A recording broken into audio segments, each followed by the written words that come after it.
আসসালামু আলাইকুম। সবাই কেমন আছেন? অবশ্যই ভালো আছেন। আজকে শুক্রবার, আমরা টাঙ্গুয়ার হাওর পর্যটকদের নিরাপত্তা দেওয়ার জন্য বেরিয়ে পড়লাম সরকারি মোটরসাইকেলে।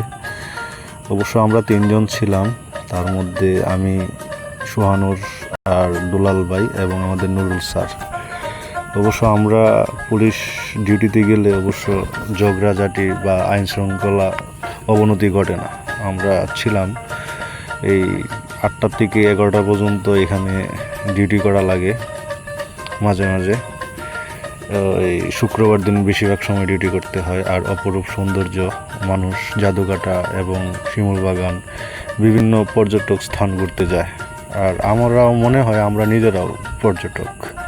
সবচেয়ে বিশেষ করে ভালো লাগে এই বিভিন্ন এলাকার মানুষজন আসে এই টাঙ্গুয়ার হাওর ঘোরার জন্য। আর ওই বুটগুলা দেখলে আমাদেরও খুব ঠান্ডা নিবিড় বাতাস এবং অপরূপ সৌন্দর্য, মুগ্ধকর পরিবেশ, সকল কিছু মিলে ভালোই লাগে। আর অবশ্য এই 3 ঘন্টা সময় কীভাবে চলে যায় আসলে বুঝতেই পারা যায় না। অবশ্য আপনারা আসবেন ওই মধ্যনগর থেকে তায়েরপুর 2 ঘন্টা সময় লাগে, বা টাঙ্গুয়ার হাওর 2 ঘন্টা সময় লাগে। এই মধ্যনগর থেকে জাদুকাটা টাঙ্গুয়ার হাওর বেশি দূর না।